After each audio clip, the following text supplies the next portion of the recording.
Now, next, the Election Commission of Thailand has just ratified all 500 members of parliament-elect. The new parliament must convene within 2 weeks to elect a new House Speaker, who will then set a date for joint assembly vote on country's new Prime Minister. Well, CNA's Saksit Sasombat, he joins us live now from Bangkok for the very latest. Well, Saksit, all 500 MPs have been confirmed. Have there been any issues in this process?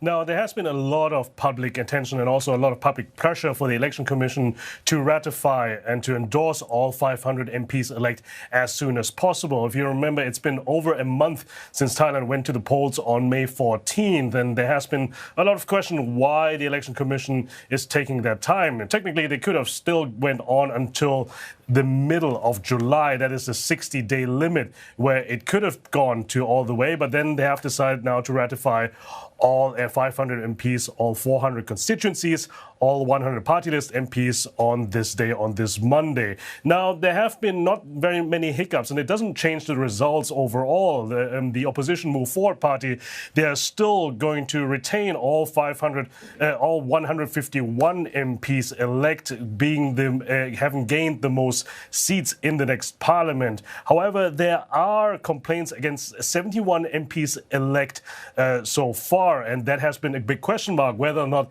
the Election Commission is going to ratify these MPs or all MPs as soon as possible. But they have now come out to say we are going to ratify all 500 MPs elect for now first, and then do the investigations into all these complaints. And doing that gives them a whole year now to look into this.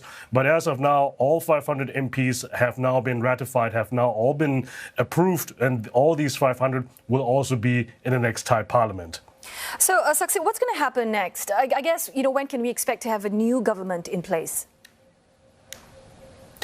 Now, as you mentioned before, after today's approval, we have about 2 weeks' time when the new parliament has to convene in order to elect a new Speaker of the House, who then sets the date for the joint assembly vote for the next Prime Minister. And it's a joint assembly between all 500 MPs, but also all 250 senators that have been appointed by the previous military government.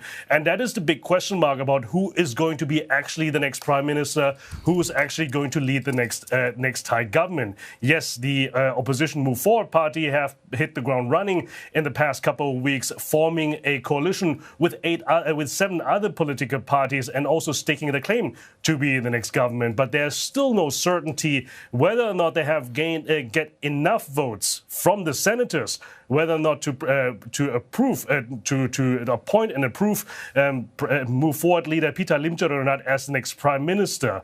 But now things are going to come into motion. Now we have a definitive Thailand and a definitive countdown to the next Prime Minister vote. So that is why the MPs have to accelerate their efforts a little bit more in order to confirm the next government and also confirm Pita Limjaroenrat as the next Prime Minister. And if it goes all according to plan, and no matter which coalition it will be, no matter which Prime Minister it will be, if it all goes according to plan, we may or may not have a new Thai government by the beginning of August.